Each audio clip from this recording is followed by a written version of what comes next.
하나님 말씀 보겠습니다. 하나님의 말씀은 고린도전서 3장 16절에서 23절까지 말씀입니다. 고린도전서 3장 16절에서 23절까지 말씀입니다. 우리를 위하여라는 제목으로 하나님의 말씀을 받겠습니다.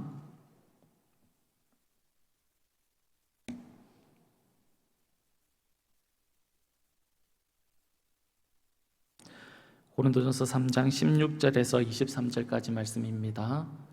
다 찾으신 줄 알고 한 절씩 교독하겠습니다. 제가 먼저 읽어드립니다. 너희는 너희가 하나님의 성전인 것과 하나님의 성령이 너희 안에 계시는 것을 알지 못하느냐? 누구든지 하나님의 성전을 더럽히면 하나님이 그 사람을 멸시하리라. 하나님의 성전은 거룩하니 너희도 그러하니라. 아무도 자신을 속이지 말라. 너희 중에 누구든지 이 세상에서 지혜 있는 줄로 생각하거든 어리석은 자가 되라. 그리하여야 지혜로운 자가 되리라. 이 세상 지혜는 하나님께 어리석은 것이니 기록된 바 하나님은 지혜 있는 자들로 하여금 자기 꾀에 빠지게 하시느니라 하였고, 또 주께서 지혜 있는 자들의 생각은 헛것으로 하신다 하셨느니라. 그런즉 누구든지 사람을 자랑하지 말라. 만물이 다 너희 것임이라. 바울이나 아볼로나 게바나 세계나 생명이나 사망이나 지금 것이나 장래 것이나 다 너희의 것이요 너희는 그리스도의 것이요 그리스도는 하나님의 것이니라. 아멘. 한 번쯤 들어본 이야기라고 생각이 됩니다. 선다싱이라는 사람이 네팔 지방의 한 산길을 걷고 있었습니다. 그날따라 눈보라가 심하게 몰아치고 있었습니다. 멀리서 한 여행객이 다가왔습니다. 그들은 같은 방향이라는 것을 확인하고 함께 동행자가 되어서 산길을 넘어가고 있었습니다. 살을 애는 추위와 거친 눈보라를 맞으면서 두 사람은 마을에 사람들이 사는 마을을 찾아서 계속해서 발걸음을 옮겼습니다. 그러나 아무리 가도 사람이 사는 동네는 보이지 않았습니다. 눈보라를 헤치면서 산을 넘어가고 있으니까 얼마나 힘들었겠습니까? 그런데 얼마쯤 가다 보니까 웬 노인 한 사람이 이제 눈 위에 이렇게 쓰러져 있는 겁니다. 선다싱은 같이 가는 사람에게 이 노인도 우리가 데리고 가자라고 그렇게 이야기를 한 겁니다. 그러자 동행자는 우리도 지금 이 추위에, 이 눈보라에 죽을지도 모르는 판국에 어떻게 이런 노인까지, 알지도 못하는 노인까지 그렇게 우리가 데리고 가겠느냐라고 그렇게 이야기하고는 먼저 길을 떠났습니다. 선다싱은 어쩔 수 없이 그 노인을 업고는 눈보라를 헤치고 갔습니다. 노인을 업은 선다싱은 더 힘들었겠죠. 더 힘들게 산을 넘어갔습니다. 그리고 이제 몸에서 열이 나기 시작하고 땀은 비 오듯이 이렇게 흘러내렸습니다. 선다싱의 이제 몸이 이렇게 데펴지다 보니까 이 선다싱의 체온이 이 노인에게까지 전달되게 되었고, 그로 인해서 노인은 점차 정신을 이렇게 회복하게 되었습니다. 두 사람은 서로의 체온으로 눈보라의 추위를 견딘 겁니다. 그러다가 마침내 마을이 그들의 눈에 들어왔습니다. 그들은 기쁜 마음으로 그 마을을 향해서 이렇게 걸어가고 있었는데 마을 입구에 도착할 때쯤 보니까 한 사내가 꽁꽁 얼어서 죽어 있는 겁니다. 그런데 그 죽어 있는 사람을 선다싱이 보고는 놀라지 않을 수 없었습니다.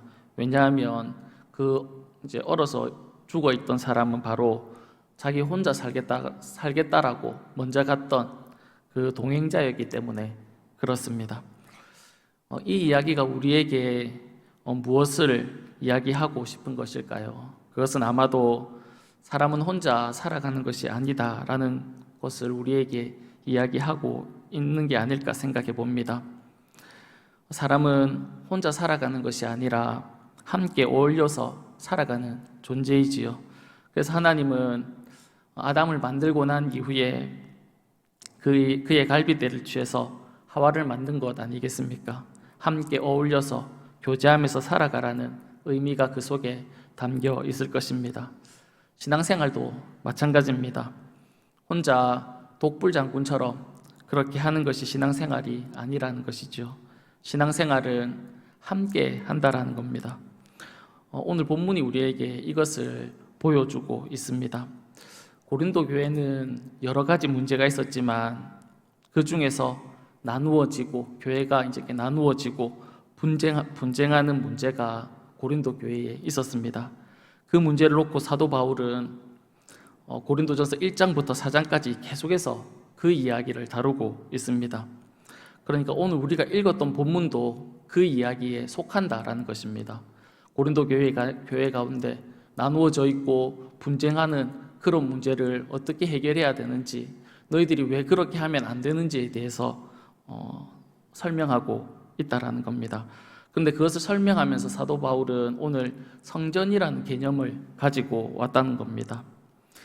우리가 성전이라고 하면 몇 가지를 떠올릴 것입니다. 어떤 사람은 성막을 떠올릴 수도 있고, 또 다른 사람은 솔로몬의 성전이나 헤롯 성전을 생각할 수도 있습니다. 그리고 어떤 사람은 우리의 몸이 성전이라고 했으니까 우리 자신을 생각할 수도 있고, 또 예수님을 생각할 수도 있습니다. 이 모든 것을 다 성전이라고 할 수 있습니다. 그런데 구약의 성전이라는 것은 분리가 강조되어 있다는 겁니다. 어떻게 분리되어 있습니까? 우리가 잘 알고 있다시피 성전은 세 부분으로 나누어져 있었습니다. 바깥들, 성소, 지성소, 이렇게 세 부분으로 나누어져 있었습니다. 이렇게 나누는 이유는 일반 사람들은 어디까지 들어갈 수 있습니까? 성전 뜰까지만 들어갈 수 있습니다. 성소나 지성소는 일반인이 들어갈 수 없는 공간이지요. 제사장들은 성소까지 들어갈 수 있지만 지성소에는 들어갈 수 없었습니다. 지성소에는 누구만 들어갈 수 있었습니까? 대제사장만 지성소에 들어갈 수 있었습니다. 1년에 딱 한 번 대제사장이 지성소에 들어갔지요. 이런 모습을 보면 마치 신분에 따라서 공간이 분리되어 있는 듯한 그런 느낌을 우리가 받을 수 있습니다. 사람과 사람도 이렇게 구분되어 있지만 하나님의 임재의 상징인 언약궤도 어떻습니까? 휘장에 막혀 있다는 겁니다. 그런데 시간이 흘러서 신약시대에 와서는 이 분리되어 있고 나누어져 있는 것이 어떻게 됩니까? 예수님의 십자가의 죽음과 부활로 인해서 허물어지게 된다라는 것입니다. 사람과 사람을 나누고 있던 그 공간도 허물어지게 되고 하나님과 막혔던 그 휘장도 찢어져서 열리게 된다라는 것입니다. 그래서 우리 안에 주님이 들어오셔서 주님과 우리가 하나 되고, 또한 우리 서로가 주님으로 인해서 하나가 되었다라는 것이지요. 신분이 높고 낮음에 상관없이, 배움의 정도와 상관없이, 가진 재물의 크기와 상관없이, 나이의 적고 많음에 상관없이 우리는 하나가 되었다라고 그렇게 말씀하고 있습니다. 그 하나 되게 하신 성령이 우리 안에 계시지요. 그렇기 때문에 하나님의 사람은, 그 성령을 우리 가운데 모시고 있는 사람은, 하나님이 내 안에 계신 사람은 이 하나됨을 깨트리지 않는다라는 것입니다.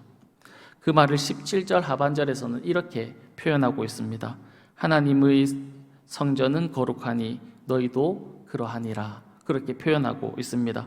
17절 상반절이 교회를 나누고 분리하는 것에 대해서 이야기를 하고 있습니다. 그에 반해서 17절 후반절에서는 그와 반대되는 이야기, 하나됨에 대해서 이야기를 하고 있는 겁니다. 그러기에 고린도 교회가 바울파니, 아볼로파니, 게바파니 하며 서로 이렇게 분리되어 있고 나누어진 것은 옳은 것이 아니다라고 그렇게 이야기하고 있는 겁니다. 그렇다고 언제나 늘 옳은 일만, 언제나 늘 하나님의 말씀에 순종한다라는 그런 의미는 아닙니다. 실수할 수 있고 실패할 수 있습니다. 넘어질 수 있다라는 겁니다. 왜냐하면 우리는 죄성을 가지고 있기 때문에 하나님의 말씀 앞에 불순종할 수 있다라는 것이지요. 넘어질 수 있다라는 겁니다. 그러나 그때마다 우리의 잘못을 깨닫고 회개하고 하나님의 그 뜻을 쫓아 따라가려고 하는 그런 경향이 우리들에게 있다라는 것입니다.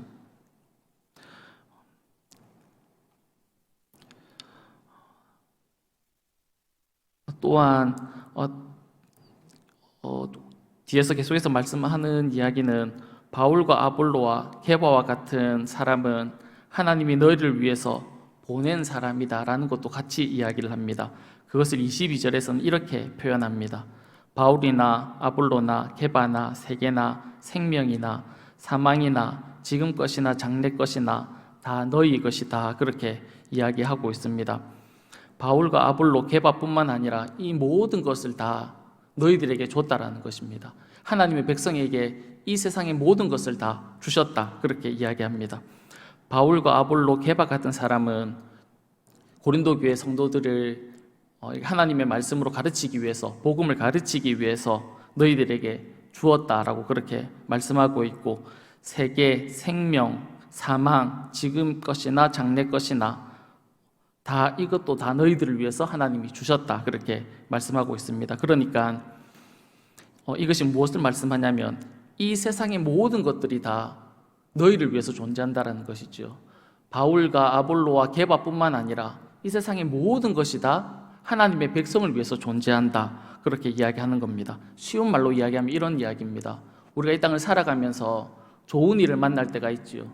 그 좋은 일도 누구를 위한 것이냐면 우리를 위한 일이다, 그렇게 말씀하고 있고, 우리가 살아가다가 좋지 않은 일을 만날 수도 있습니다. 슬픈 일을 당할 때도 있죠.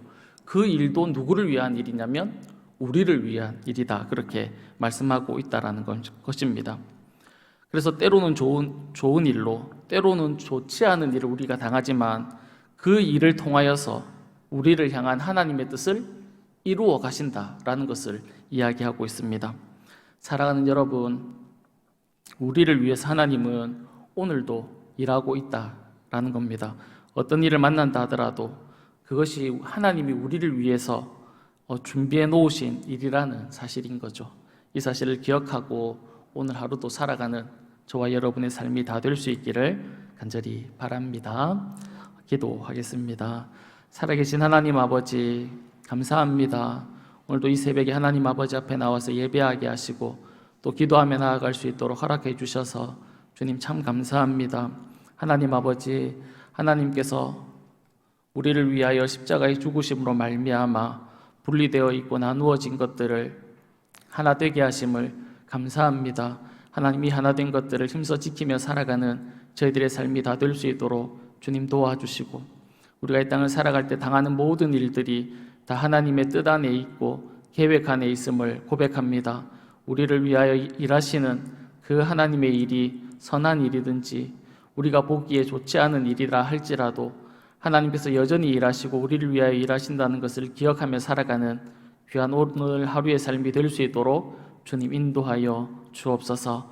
고맙고 감사하며 살아계신 예수님의 이름으로 기도드립니다. 아멘.